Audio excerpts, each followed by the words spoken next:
you struggle with falling asleep or staying asleep? Maybe you're a hot sleeper, an athlete, a menopausal woman, or just someone who struggles with night sweats. Well, I have a product recommendation that might help. The Doc Pro is the coldest and most comfortable sleep system available. It creates an environment that meets the body's natural need for lower core temperatures, promoting deeper, restorative sleep. It's easy to use, maintain, and discreetly store under the bed. The sleep system includes ChiliPad Pro, which features a completely tubeless design. Instead of tubes, their cooling mattress pad has a high-stretch urethane membrane that allows for 5 times more cooling contact to the sleeper's body than previous models. This amazing technology is what made the Doc Pro sleep system a CES Innovation Award honoree and a complete game changer for anyone who struggles to fall and stay asleep. I use one myself, and I can't live without it. You can go to kresser.co/sleepme to receive 10% off the Doc Pro using the code KRESSER10 at checkout. If you're a healthcare practitioner enjoying this podcast, you're probably a lifelong learner like me. You know how important it is to continually research and learn, to build on your existing medical training, to expand and deepen your knowledge and skills. And learning about functional medicine is a great way to do that. In fact, it's probably essential for every modern healthcare practitioner today. But it can be tricky to learn about functional medicine, and you have to be careful where you get your information. You need it to be evidence-based. You need it to be practical, not just theoretical. And you need training that's designed to fit into your busy life.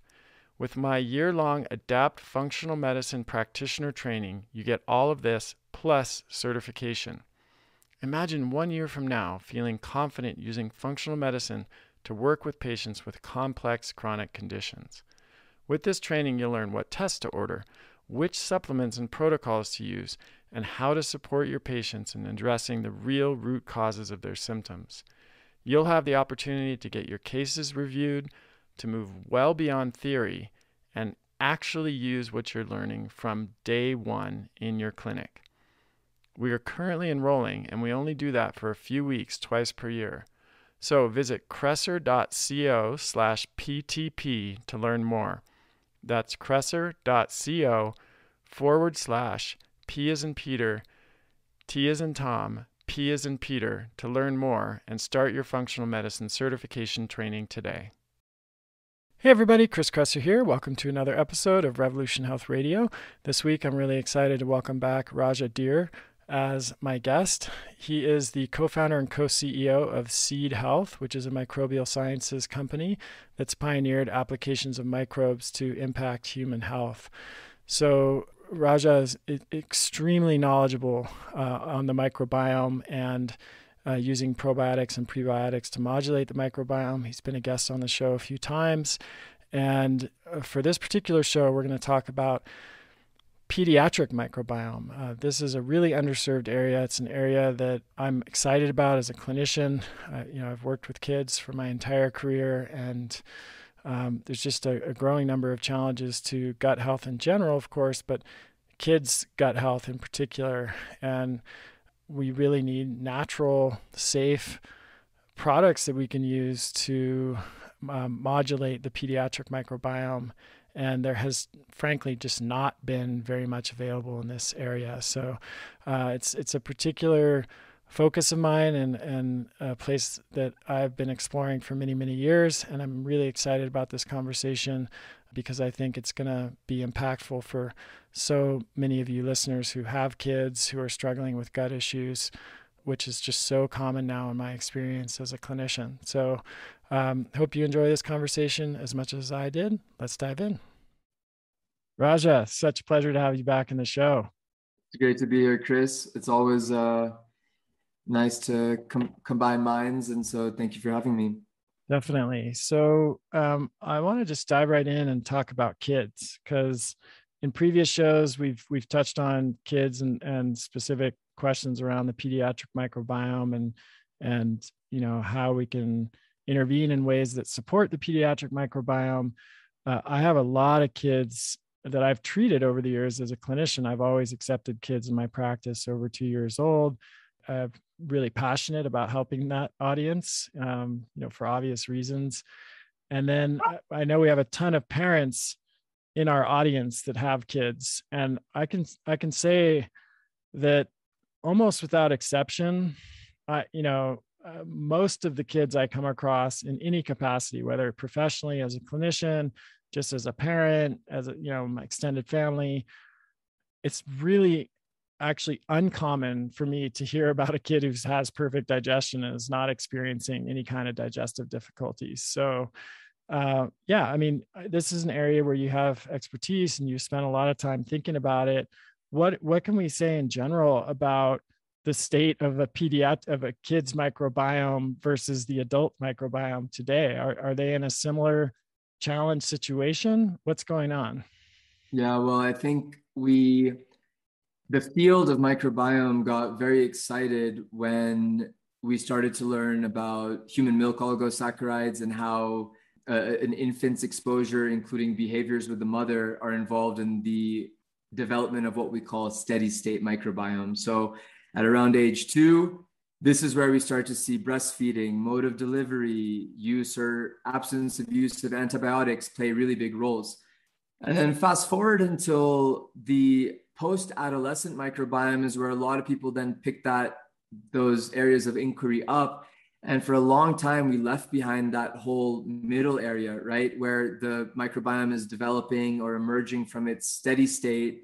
Where children are starting to expand into new dietary and behavioral patterns. They're starting to, in certain periods, have massive host side hormonal shifts as they go into puberty and become pickier and pickier eaters. And in westernized nations, we typically find this is the time where children have dietary patterns which are non-diverse. So they start to build behavioral patterns or dietary patterns, and they replicate those patterns. Parents think that this works. I can get my kid to do this, and they tend to just enable that rather than push it too hard or across the norm. So what we know is that after a steady state microbiome coming out of infancy, there's actually a lot of diversity in the pediatric microbiome that is in response to primarily diet. And we see that there's reproducible shifts within the microbiota based on behavioral patterns. If a child will go on a different dietary pattern after about 30 days, you'll see changes in that structure. This is where the science hasn't fully fleshed itself out yet, is when we talk about the immune system. So when we talk about allergies, or we talk about eczema, or we talk about engagements between the microbiome and a child's immune pattern, even to some extent, behavioral patterns like the gut-brain axis, anxiety, depression, attention deficit, autism-like behavioral symptoms. We know the microbiome is involved, right? But we don't know if, quote, that ship has sailed, if that early engagement with the immune system happens when the immune system is training. And we think that there's parts of the immune system that continue training, or at least are responsive to microbes well into the pediatric life cycle.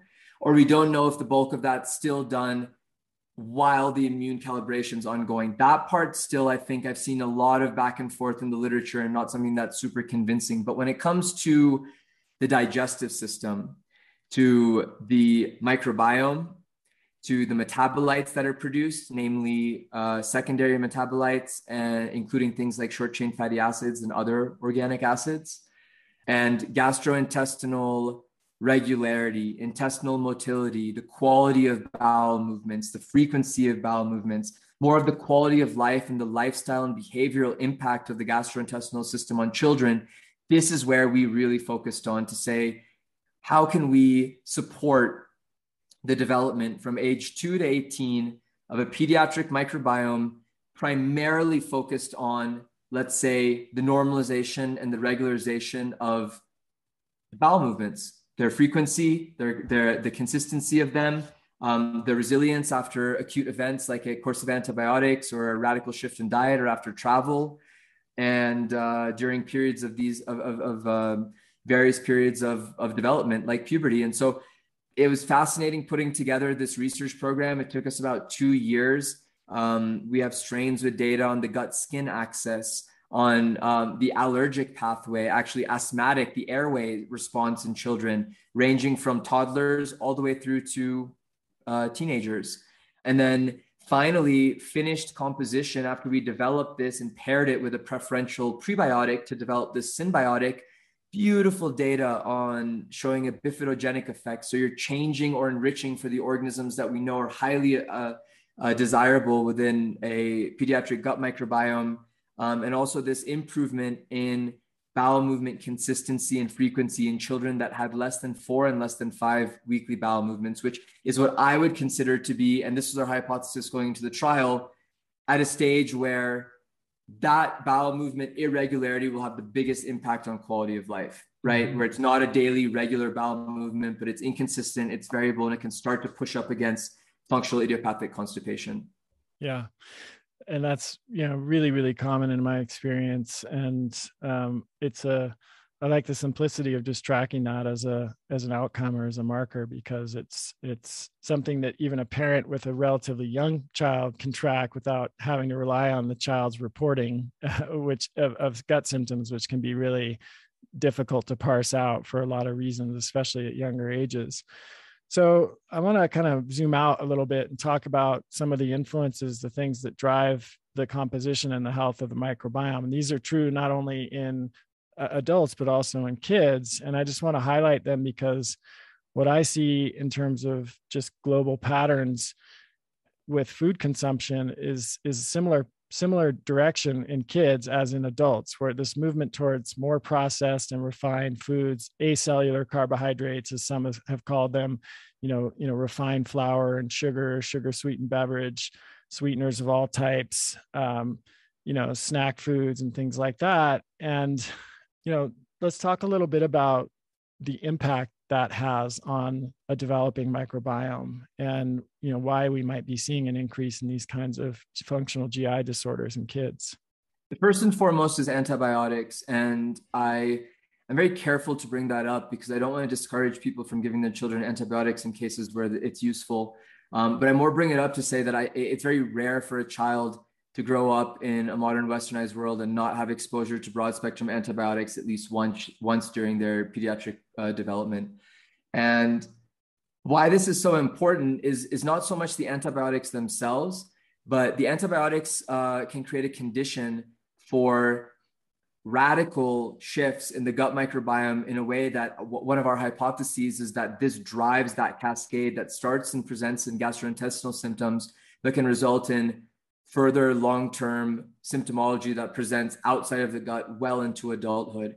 Why antibiotics are so important to focus on as a starting point is because they create a change in the ecology that was present during the steady state development of the microbiome and actually allow for a very provocative finding. And so with you, I love that we can actually get into very frontier ideas. So one of the things that we found in our paper, in our clinical trial, was the best predictor with a p-value of less than 0.0001 of whether someone would be responsive or non-responsive to a probiotic treatment was elevated hyper-richness of the gut microbiome. So what does that mean? That means that there's very low numbers of a lot of different organisms. And typically in an ecology, you don't really see that when it achieves steady state, right? You'll find there's some convergence or there's some dominance. And you see that in all ecologies. You see that with predators and preys, or if there's too many small numbers of herbivores, then you start to mess up the grazing ecology, or you start to create a disadvantage for the stabilizers. In this case, it would be a predator. You see this in the relationship between many different organisms, that they actually operate more in an ecological framework than they do as individuals. And so why I'm so bullish about monitoring the effects of the gut microbiome after a course of antibiotics is because with the right recovery or with the right conditions for recovery, you'll typically find after sometimes up to 2 years. I think in a pediatric population, it took 2 years to get back to a level of bifidobacterium that you found before a single course of antibiotic. You'll have to find the source for that. But during that period of development, you've created kind of a scorched earth where you allow other inputs to have a disproportionate impact on that microbiome, which might never have even happened, right? Like even if a trigger for dysbiosis was introduced, a steady state microbiome that's highly resilient probably wouldn't be affected by it that much. But now when you're allowing new colonizers or the persistence of very low levels of a lot of different organisms, it's our hypothesis that this is creating a condition where you don't have the efficiency of a healthy and stable ecology. And so that's probably where you see most of the impact, and why I think that we're starting to find associational drivers in the use of over-sanitization and antibiotics, or the whole range of other immunological outcomes in children. I think that this is why, because you're now allowing a lot of other things that could come from food. They could come from fermented foods. They could come from the environment. They could come from, you name it, right? They could come from just basic exposure of things that the body should be able to tolerate, but wouldn't be hospitable to colonization. So that's the first one. To use an analogy for people like who are gardeners, for example, if you use a lot of weed killer, you're going to get rid of a lot of certain species, but you're going to, is it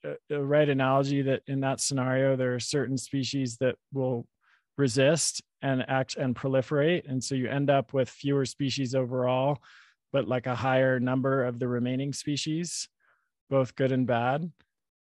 Is that a safe analogy to make? Yeah, that's absolutely a right analogy, but it's not also there. Well, it's a good analogy because there's also microbial communities within a garden itself. And so it's not about just it's more about think about like why, if you brought a bunch of invasive plants onto an isolated ecosystem like Hawaii, right? Like everything there, less than a garden, has evolved to work within an ecological system that have taken elsewhere. And then when you introduce even one organism that might be good in California, there it just runs completely wild. We're seeing this in Australia as well. The ecology is very, very vulnerable right now to invasivity. Mm-hmm. So I want to unpack this a little bit too, because I mean, you and I are on the same page, Raja. We want to emphasize that sometimes antibiotics are necessary and even life-saving in the case of childhood infections. So neither of us are advocating for the elimination of antibiotics. There are times that they are needed, and absolutely during those times, the last thing we want people to be doing is thinking, oh my God, we can't take these because it's going to affect the microbiome. Having said that, we know from studies that the most common reasons for pediatric antibiotic prescriptions are upper respiratory infections and ear infections, and most estimates suggest that 60 to 75% of those infections are viral. And so in those situations, antibiotics being prescribed are actually not anticipated to be beneficial, because antibiotics, of course, don't have an effect with a viral infection. And so I've just been kind of over the years on a mission to educate parents about this, because like things like upper respiratory infection and ear infections, although they can be a little bit scary, there's a tendency to want to like do something. You go to the doctor and you ask for an antibiotic, you're probably going to get one. And it's may not be the best thing in this situation. And it's led to a state where I think the statistic I've seen is by age 20, the average American child has received 17 courses of antibiotics. And many of those, it turned out, were unnecessary and prescribed for viral infections for which antibiotics would not be expected to have an impact. So that's just something I think all parents need to keep in mind, especially given this information that Raja just shared about the impact of antibiotics on the developing microbiome. And again, I don't want to necessarily scare people, because an antibiotic resistance gene doesn't mean that you are resistant to antibiotics. But we found antibiotic resistance genes in the gut of every single child in our cohort. Every single one, 100%. Wow. Yeah. It's very concerning. So there's a difference between, being aware of something and acting appropriately on the basis of that awareness, and being scared and paralyzed. So we're going for the former, not for the latter. And we're trying to increase education and awareness just so that you minimize the use of antibiotics to when they're absolutely necessary and they're going to be beneficial. And I think understanding, what I just said about the role there, upper respiratory infections and ear infections being mostly viral, and maybe even asking your doctor if they can culture to see if it's viral before deciding to use an antibiotic. I have an article too on my website, which we'll link to in the show notes. It's called why you should think twice before giving your child antibiotics. And that means thinking twice. It doesn't mean not doing it, but it does mean at least having a second thought and evaluating whether it's the best course of action.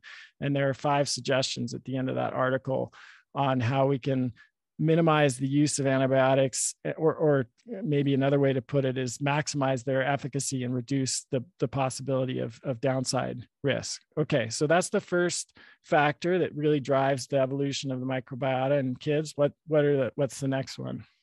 So next I want to focus on diet. I mean, I think that 99% or greater of all meat consumed in the US today is from grain, or of beef, at least as an example, is from grain-fed, factory-farmed cattle, right? So this by definition, and again, I'm very careful to demonize saturated fatty acids because saturated fat from the right sources is very beneficial. But we know that there's a completely different fatty acid profile that is marked with a lower content of things like omega-3 fatty acids and monounsaturated fatty acids compared to grass-fed cattle. And you see also, that's not even talking about the antibiotic use or residual pesticides found in the meat, or I love when factory farmed meats like Foster's Farm, right? No antibiotics used ever. And I think to myself, like, but if you don't change the conditions or the infections that these chickens are now experiencing, just to not give them antibiotics might even make this worse. You're just permitting infections to like ripple through this community and using this as a marketing stunt. It's just like a symbol of everything that's gone wrong. And so we never had this, right? Like in early hominid populations, in the early hominid diet, you would not have year-round consumption of saturated fatty acid enriched meats. It just wouldn't be present. Other examples of this, just to stay on the macronutrient level, is the over refinement of carbohydrates and ultra processed refinements and processed sugars. And so I think that we've historically thought that you can just look at sugar content as a sum, but now we know that even sugar alternatives have an effect on the gut microbiome. And so it's not that simple.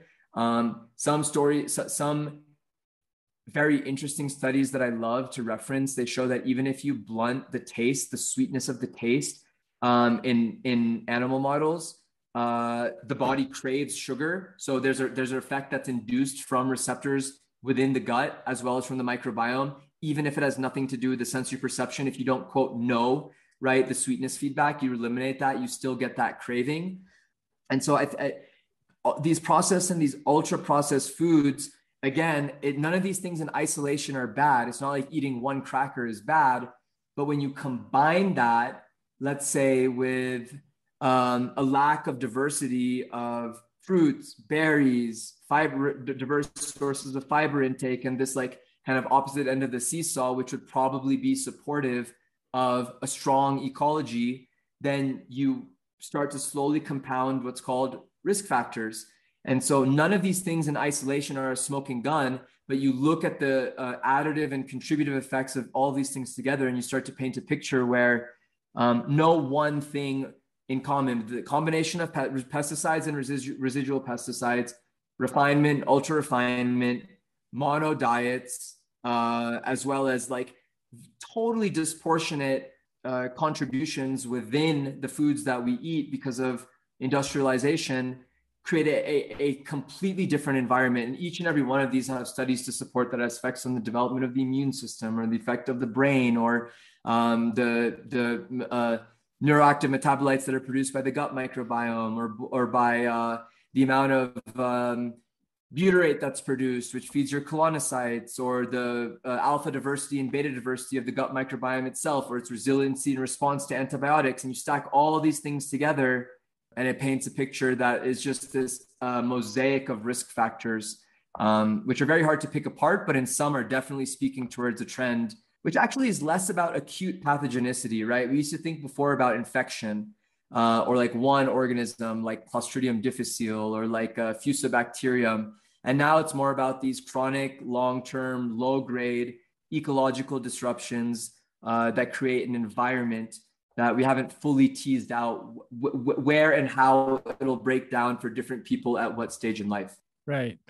I think there's another factor that, is growing in relevance, which is the number of kids that have food intolerances, and then the impact of those food restricted diets on food choices that are somewhat unintended. So an example of that would be kids who have gluten intolerance ending up eating a ton more rice-based products. And there have been studies that have shown that because rice is one of the most common foods in terms of arsenic exposure in the typical Western, at least in a gluten-free diet, you have kids that are eating a gluten-free diet, eating a ton of rice-based products who have higher levels of rice exposure. So they're fixing one problem, maybe ending up causing another. But from the context of the microbiome, I also wonder about, like high soy milk consumption or, high consumption of other foods that are really driven by these food intolerances. And so it seems to me that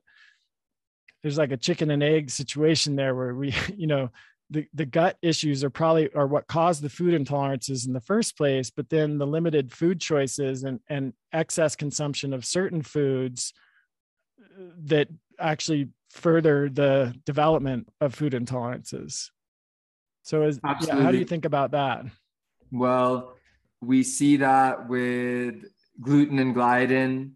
We see that with, like, let's say, amino acid metabolism, right? So TMA to TMAO, and risk of long-term cardiovascular outcomes, or, the amount of like elevated LDL proteins that we're seeing and VLDL in children, even ones that don't have hyperobesity, is also very staggering. It's a very I want to approach this subject very carefully, because metabolic syndrome and obesity in children is something which we don't want to create the conditions for long-term body intolerance or for psychological imbalances during children that are developing. And so I'm going to talk about the subject very, very scientifically and far away. But we do know that the microbiome in pediatrics determines the accumulation or the resistance towards adipose tissue accumulation and kind of these hallmarks of metabolic syndrome, right? So with elevated insulin resistance or elevated circulating free serum glucose levels, or what we call this like early immunomodulatory inflammatory cascade that develops. And again, it's very complex. Some people think that it's related to gut permeability. Some people think it's related to the gut microbiome. Some people think that it's purely based on the dietary impacts that come in, although I think some of that stuff is very limiting. But we know, at least, I can't tell you more than that without veering into hardcore hypothesis, but we do see a predisposition of metabolic syndrome in children developing as early as a young age that is independent of dietary impact. That's a consequence of the gut microbiome. And I want to leave it right there, because anything more than that would become too theoretical. Yeah, that makes sense. I think we can talk about and recognize these general patterns that are pretty much not controversial in terms of the data. We're seeing these increases. We don't fully know exactly why, but if we look at ancestral populations, when those conditions are very rare, and we know that there's something happening overall with the shift in our microbiome as a people, and that kids are included in that. It just goes without saying that, the same dietary patterns that adults are experiencing, the same increase in antibiotic use, et cetera, is going to have an impact. What's the problem with wine today? Wine is highly processed, just like our food. Here are some facts you should know. 3 giant wine companies sell over 50% of U.S. wine. There are 76 additives legally approved for use in winemaking, like dyes, thickeners, and GMO yeast. The top 20 wines sold in the USA contain high levels of sugar and alcohol. If you care about what you put in your body, what's the solution? Dry Farm Wines is leading the pure natural wine movement by sourcing wines according to the world's strictest criteria. They're organically and biodynamically grown. They're sugar-free. They're low alcohol. They're lab-tested for purity. Grown on small family farms. They're keto and paleo approved, and they offer free shipping delivered straight to your door. For Revolution Health Radio listeners, Dry Farm Wines is offering an extra bottle in your first box for $0.01. Because it's alcohol, it can't be free. See all the details and collect your wine at dryfarmwines.com/Chris Kresser. Paleo Valley's beef sticks are definitely one of my favorite snacks. They're unlike anything else on the market. They're made from 100% grass-fed and grass-finished beef and organic spices, and they are naturally fermented, which gives them this really amazing flavor. In fact, they were recently voted in Paleo Magazine as one of the top snacks of the year. One reason I love Paleo Valley is that they're committed to making the highest quality whole food products that are free of junk ingredients. They're compact and easy to take on the go, especially when I'm out in the mountains and away from civilization. Go to paleovalley.com/Chris and use the code Kresser15 to get 15% off. So we talked about antibiotics, we talked about diet. In the research you've done, are there any other significant behavior lifestyle factors that are anywhere close to antibiotics and food in terms of their influence on the microbiome? Yeah, built environment is still a really big one. So we live in an environment that doesn't give us a lot of exposure to microbes that would be found in wild type environments or from even less wild type, but more domestication, like living around farm animals, or this kind of like Amish hypothesis. The Hutterites are another group of people that have remarkably low levels of allergic imbalance and response in a pediatric population as a consequence of being a little bit dirtier. So the removal of children from this type of an environment and inclusion into a very built environment is definitely there. We haven't controlled those studies in a way that yields very clean data. And so again, it's still pulling things out of this epidemiological or this large data set, but it's pretty evident, right? Like when you look at these levels across many different populations that have exposure to a lot of different kind of quote like tolerance promoting organisms that you might find out in the wild, drink water that's not 100% sanitized or chloridated and clean, the use of cleaning products in the home, right? Like one thing I learned recently was that the Amish, they don't allow cleaning of clothes within the house. They put all of it into one place, take it away, and they only use baking soda as your surfactant to lift and clean stains. And then once it's clean, they bring it back into the house. Small things like that. That's just a fun fact. I wouldn't read too much into that. But one of the collaborations we're working on right now is looking at the surfactants that we use in home cleaning products and trying to understand the effect that it has on the skin barrier as well as the gut barrier when you ingest it. So particularly think about these heavy commercialized dishwashing systems, right? So you'll put a dish in there. It's a 60-second cycle. You flood it with surfactants, high doses of it. You have it at extraordinarily high heat. That's what creates the conditions for you to clean this plate and this dish. And you need to turn it back around so you can put it back on the plate. But what you do is that when you expose it after wetting to very high heat for drying it, you almost cake a layer of these surfactants on top of it that now crystallize on top of it. And of course, you have ingestion of those. What does that do? A surfactant is a surfactant. The covalent bond that's used to break the stain on whether it's a dish or whether it's on a cloth is very similar to the type of bond that you find in the intracellular space between skin cells. So don't be surprised when these things cause temporary permeability either on the skin or on the gut, because the nature of those proteins are very similar. Now, we haven't gotten the data back on exactly what the dose and the response and the effect is yet, but I think in the next 6 to 12 months, this is one of our more discovery stage research programs here at Seed. I think that we'll be shocked when we find out the effect that this has on the intestinal microbiome as well as the skin microbiome and the structure of the tissue itself. Absolutely. Yeah. I mean, that's something I've encouraged people to do, is just reduce their exposure to these kind of harsh, home cleaning products and personal care products.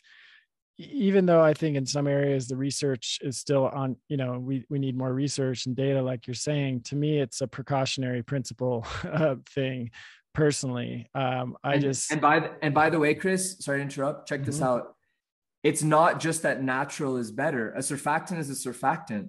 Yeah. So whether they just isolate it from a coconut derivative and attach another molecule to it to make it active, or whether it's a very kind of engineered or more synthetic, actually, one could argue that some of the synthetic surfactants are used in dosages that are way lower, right? So these natural cleaning products have kind of been like pushed off as like an alternative to something which is more industrial and that's safe. But if you're using 100 times the amount of the surfactant to get the same cleaning effect, then you have a much higher amount of residual compounds that are then found on it. And so I don't want to comment more than that, but I'll tell you that we're actually developing this data head to head. We're doing efficacy to toxicity ratios on over 200 surfactants right now, with two of the top universities in the world, that are found in everything from soaps to cosmetic products to dishwashing detergents to home cleaning products. We're doing this work now. And I'm very excited to see what comes out, because this is something that like the natural foods industry has gotten away for a very long time, is they say, well, it's natural, so it's better. And it just doesn't make sense. Once you understand chemistry, that doesn't make sense. The dose makes the poison. So every surfactant, whether it's natural or not, is designed to lift the bond between a stain and a surface, whether that surface is your skin or whether that surface is a cloth, a fiber. So the dose really does determine the effect. And I don't know, I think some people are going to be very unhappy when we publish the results of that paper. We don't intend to commercialize anything about this at this time. But as you know, we're super nerdy about basic science. And so I like to do these things and just like seek truth for the sake of academic research, and always protecting those discovery programs within our company. Absolutely. And you know, that's the imperative of science, is to continually revise even our most cherished hypotheses when research suggests that revision is warranted and necessary. What about stress? I want to like explore a few other factors, and I don't know if any of these were included or in your research, but I know from other research into the adult microbiome that stress, for example, is a major factor, and physical activity is a major factor in terms of the health of the microbiome. Are those things that you included in the study, or are you aware of any other research that's specific to pediatric microbiome for those factors? Yeah, it's hard to define the arrow of the direction of the arrow of causality in those ones. Typically, you find a lot of association in gastrointestinal disorders and stress. When the stress worsens, the symptomology worsens, and vice versa. So it makes sense, right? When an organism, whether it's a human or a mice, is under stress, you exacerbate intestinal inflammation, which alters intestinal motility, and then alters which microbes can be there, colonize, and alters behavioral patterns. I just don't know yet, because it's not studied so much in children, what really causes what. But you often find that in children that have functional constipation or functional gastrointestinal disorders also tend to have higher levels of social stress. Again, I'm very careful to make a caveat here, especially because things like autism are highly, highly polarizing. But one of the hypotheses in autism is that just by removing the effect of the diet, right, or of the effect that the diet has, or a poor diet has on the gut, you can get rid of a trigger or a stress which intensifies or exacerbates other forms of symptomology that are found in autism spectrum disorder, because you remove one of the catalysts, or you remove one of the triggers. And this has been shown both in mice and in humans. And so we definitely know that there's a relationship. It's been hard to study this outside of these extreme situations, like in functional gastrointestinal disorders or behavioral pattern disorders, like in autism. And so I'm hesitant to comment more than that, but we do find a lot of comorbidities in people that have functional constipation or other gastrointestinal disorders and forms of stress.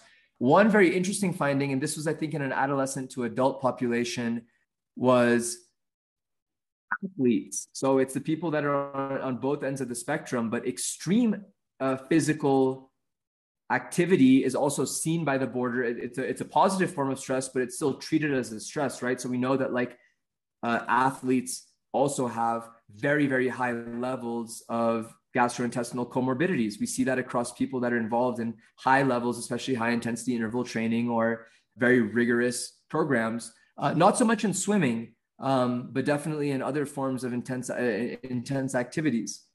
And so it's both ends of that spectrum. I think that humans like to be in a little bit of this middle ground, where you want to make sure that you expose the body to positive forms of exercise, but you also don't experience a form of breakdown or stress. Well, I was gonna give the caveat that this borders a little bit more on the side of science fiction, but my hypothesis was that after intense periods of physical stress, that maybe the body would have increased permeability to try to sample and expose the immune system to what you just experienced or what you just ate. So if you imagine that you're hunting or chasing down some, in the Paleolithic area, some novel food or involved in some period of stress, and then you ingested something, it's a way to actually temporarily increase the sampling of the immune system to get exposure to what you have to determine if there was a risk or if there wasn't a risk. But again, as I said, I know that extreme athletes have high levels of intestinal permeability, but I have no clue why. Okay. So I think that's, there's certainly more factors that impact the development of the microbiome, but I think those are good starting places for understanding and areas where people can really put attention toward and focus on improving. Let's talk a little bit about Seed's pediatric product, PDS-08TM. That's the working, or the designator, I guess, for that product for now. So tell us a little bit about this product, what went into developing it, how it's different than what's available now, and when it's going to be available for people who are interested in modulating their kids' microbiome. Yes, let's jump into that. And also finally, to close the loop on this first segment of it, on the built environment specifically, studies do suggest that you don't have to give up your urbanized life to go live in the wild to correct some of the impacts that the built environment have on stunting the gut microbiome. But temporary but frequent visits or immersion into nature can satisfy this. I wouldn't be able to say exactly how often or frequent that should be, but rest assured that just trying to make an effort to be involved more in non-built environments can be highly protective, especially during windows of development in a child. Awesome. Yeah, we've got some good resources on that on the website. We'll put some links in the show notes as well. So yeah, let's talk a little bit about the pediatric product, which is a symbiotic, combined probiotic and prebiotic, and what you found in your research. That's a good starting place. I want to remind people that very often it's pretty rare in the probiotic world, the supplement world in general, but the probiotic world specifically, that any research is done, period. But then to do research at the level that Seed is doing is really exceptional. So tell us a little bit about the research that went into this. Of course. So the formulation consists of 9 distinct microbial strains that are paired with 6.2 grams of a multi-chain length prebiotic. So this is the combination of medium to medium long chain oligosaccharides. And we did that because our data suggests that different oligosaccharides can enrich for different organisms. And again, it's part of this broad spectrum approach. When we started this discovery program, we looked at a lot of different mechanisms of action. But again, kind of how we started this podcast, there's a lot of research on the role that early nutrition and behaviors from the mother and microbial exposure plays in infants, and then a lot more later in life with adults, but especially when things start to break down, but not so much in between. And so all of our research and all of our initial strain analysis focused on data that was done in a pediatric population. And we did our trial as well exclusively on a pediatric population. So I think that part's really important and novel. The other thing that we out of the gates were very passionate about is not just to focus on one outcome, right? One mechanism of action, because remember, everyone has a very different microbiome. And so giving one strain to 10 different people might not work that well, or one different mechanism of action might not work that well because the native microbiome might not be so permissive to that. But when you diversify the mechanisms of action and when you diversify the strain contributions, you increase the chance that it works better and more reproducibly across as wide of a pediatric population as possible. And that's always been something that's been important to us and always been something that's interesting. And then lastly is we like to move outside of just one, try to think about this general prophylactic preventive nutrition type of approach rather than waiting for one thing to break down. Okay, my child is IBS, so I give them this, or my child is constipation, so I give them this. And so we have data to support the gut long airway axis here, and very large, well-powered trials, interventional trials, about 400 plus children on asthmatic and airway response and acute respiratory events. We have data on the gut-skin axis, data that was published in very high-impact journals like JAMA Dermatology, in psoriatic and eczematic populations, and reductions in the gold standard for that, which is the SCORAD score. Data on metabolic syndrome and some of these lipidology parameters that you'd find also within a pediatric population, predispositions for obesity, as well as in normalization of the response to gluten and gliadin. There's other triggers I'm sure we could have looked at, but the data that we have today focuses on these two. Some of it's in animals, but some of it's in humans as well. And then lastly, we took this composition and we looked to make sure that all of the organisms would coexist together in a single ecology, in a consortia, and actually that they would enrich preferentially to the prebiotic that we designed. And we looked at many different chain length substrates in designing this prebiotic. So we optimized and picked the prebiotic. And by the way, at a dose, which I think is higher than any other prebiotic product to my knowledge, don't quote me on that, but 6.2 grams is a very, very high dose of a prebiotic. Most prebiotics are found in less than 1.5 grams to 2. And that's just from our research too low to have a very strong bifidogenic effect or to overpower the effects of a bad diet. So all these different things came together, and then we looked to say, okay, let's make sure we're also not producing the wrong type of lactate or making too many histamines or, things that typically have just been ignored or understudied. We took this composition and we followed the same approach that we did with DSO1 for adults and said, well, because children generally, especially the younger they go, can't tolerate or take capsules.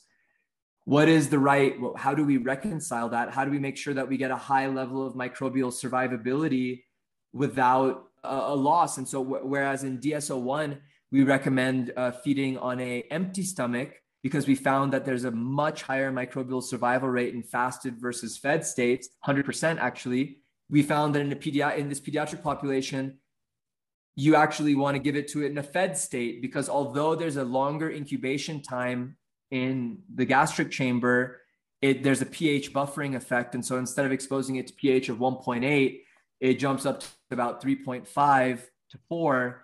And so that's actually permissive. These organisms are much better in being there for 2 hours instead of 40 minutes, right? Which is the difference in incubation time generally in a gastric chamber in response to food. So we looked at all these different in vitro and development parameters. And again, it's not like we have to do this, but it's just important. It'd be such a shame to not optimize your product and this precision release and this basic microbiology and these pharmacokinetics, these release profiles are such a big part about how we think about the probiotics category.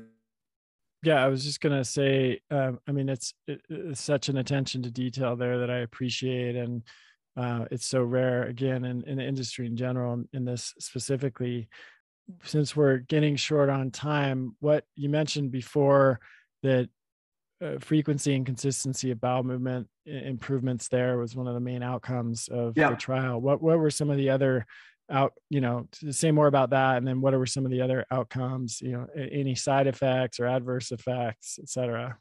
Yeah, so then we took this composition and we scaled it up. We generated stability data to both in high heat stress environments, so we know what it can handle in terms of stability, for product quality, just basic product quality, as well as for when we're shipping or transporting these to customers.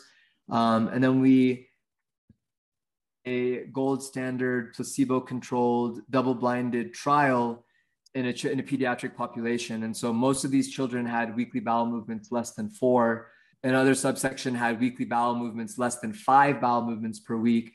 And then a small percentage of that cohort were kids that were all over the map. So some were having up to 14 bowel movements, 15 bowel movements per week, and others were a little bit more normalized.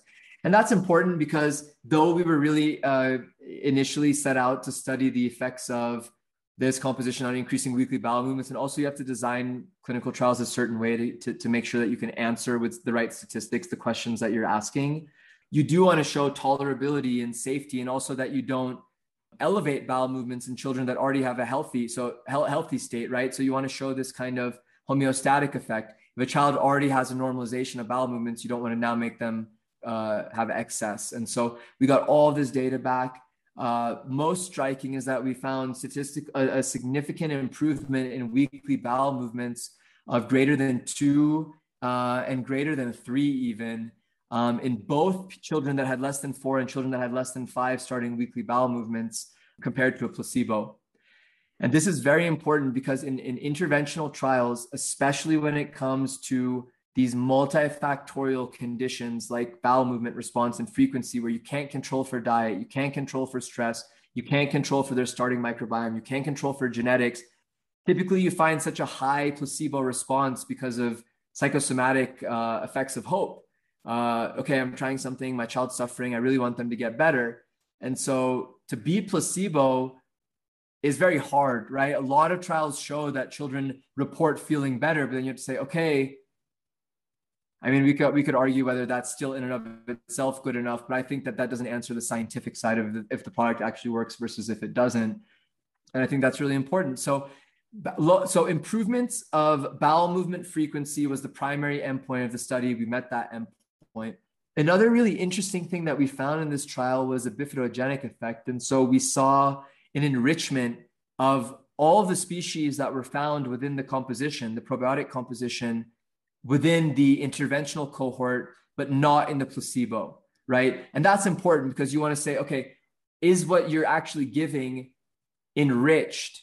Even if it's not long-term colonization, are you actually seeing the presence of these microbial genes in the gut? And it's not just something that happens because the child's engaged in a clinical trial or something that might already exist in their own microbiome, and you're just picking up on strains that already exist there. So that was really interesting to find. And then thirdly, we saw what's called bifidogenicity, where we saw an elevation of bifidobacterium at the species level in the intervention group compared to the control. And again, I don't want to over sensationalize this because bifidobacterium is, of course, it's a very protective species. It's one of the first that are found in the gut. It's organisms that are uniquely able to utilize the human milk oligosaccharides found in breast milk.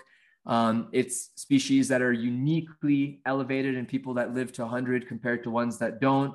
And a lot more emerging research shows that many different strains and subspecies of bifidobacterium predict response and immune response to a whole range of conditions. But this study wasn't the subject to go into any one or more of those particular mechanisms. I think that's a much broader discussion and the subject of future work. But it's still very nice to show that the combination of the prebiotic with the strains does result in this effective bifidogenicity. It starts to just point towards this idea that you're getting enrichment, right? Or you're getting these improvements, or you're getting these microbiota level shifts that are generally believed to be safe and even arguably protective. So yeah, that was the bulk of it. It's fascinating stuff. Lastly, what we found was we did deep bioinformatics using cutting edge computational techniques on the starting microbiome of these children to say, can we actually go beyond the product and the intervention and start to understand a little bit more broadly what determines whether somebody's effective versus not? And also, by the way, the response rate was equal to what was found in laxatives of the intervention, right? So you're starting to see not just something which is mild to modest, but something which is equal to many of the OTC and arguably disruptive. I don't know. I haven't obviously looked at the laxative data in great detail, but arguably disruptive long-term to the microbiome. And you're starting to see this with a microbial intervention. But even short term, like a lot of those interventions, like fiber-based dietary, supplements or laxatives, or even like high dose other kinds of probiotics and prebiotics, can cause a lot of side effects. And I've seen that firsthand because I work with kids in the clinic. But in your trial, I think there were no observed side effects or GI distress, unlike a lot of these other interventions. Yeah, that's right. And I mean, that for us, that was more of we hope that would be a given, but you do bring up a good point where you do see a lot of side effects, or a lot of these trials achieve statistical significance because the placebo group gets worse, right? Or the the symptomology gets worse for some unexplained reason, and then the intervention just keeps it how it is. But it was very important we designed this trial to actually show changes between the two groups that we believe would have clinical relevance. So not just that you're showing kind of data hacking it, so to speak. Yeah. So when will this product be available? This podcast is going to be published on April 19th, I think. Cool. So imminently. So around the time that people are hearing this, it will be live. Again, we haven't launched another product as a company since our inception because hopefully it's evident from this conversation that we take the responsibility very seriously to develop things. And even if it's, a given for most people or they don't care, there might be a desperation to try anything. At least we try to make that data available so people can make informed decisions on what they want to put in their children. This product will launch in April, and we're very, very excited to share it with people. Yeah, I'm excited about it too, as a clinician, as a parent, and just someone who appreciates rigorous science and products that are developed on the basis of that. So yeah, if you who are listening want to try this for your kids, you can go to kresser.co/seed and use the promo code Chris Kresser to receive 15% off your purchase. And that would include the PDS-08, which is Pediatric Daily Synbiotic, or the DS-01, which is the Daily Synbiotic for adults, which is a product I've been using myself for many years and recommend to basically almost every patient that I work with and people that I come in contact with, because it's been such a game changer. And I was an early beta tester of earlier versions of the pediatric product as well in our clinic. And it's just something I really believe in and think is going to be make a big impact on pediatric health. And I'm really excited to be a part of that. So Raja, thank you again for joining us and for continuing to blaze a trail in terms of the research that you're doing in this area and the products you're developing based on that rigorous research.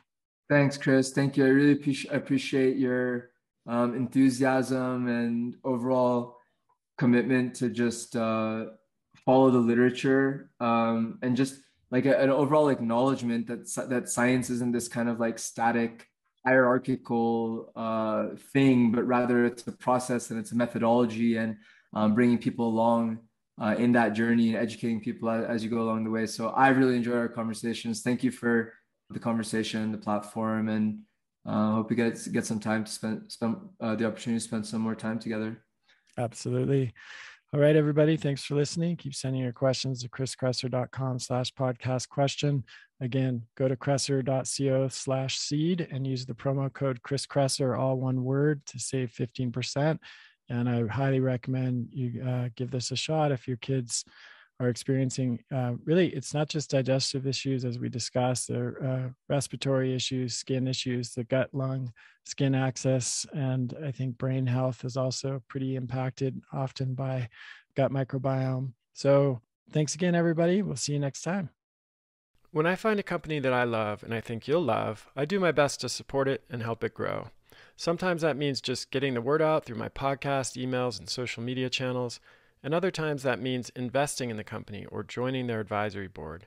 If you're hearing this message, it means that I'm either an investor or advisory board member of a company that is mentioned in this podcast episode. I only invest in or advise companies with a mission and products that I truly believe in. And I hope you benefit from learning more about them and how their products can improve your life. That's the end of this episode of Revolution Health Radio. If you appreciate the show and want to help me create a healthier and happier world, please head over to iTunes and leave us a review. They really do make a difference. If you'd like to ask a question for me to answer on a future episode, you can do that at chriskresser.com/podcast question. You can also leave a suggestion for someone you'd like me to interview there. If you're on social media, you can follow me at twitter.com/Chris Kresser or facebook.com/Chris Kresser L.A.C. I post a lot of articles and research that I do throughout the week there that never makes it to the blog or podcast, so it's a great way to stay abreast of the latest developments. Thanks so much for listening. Talk to you next time.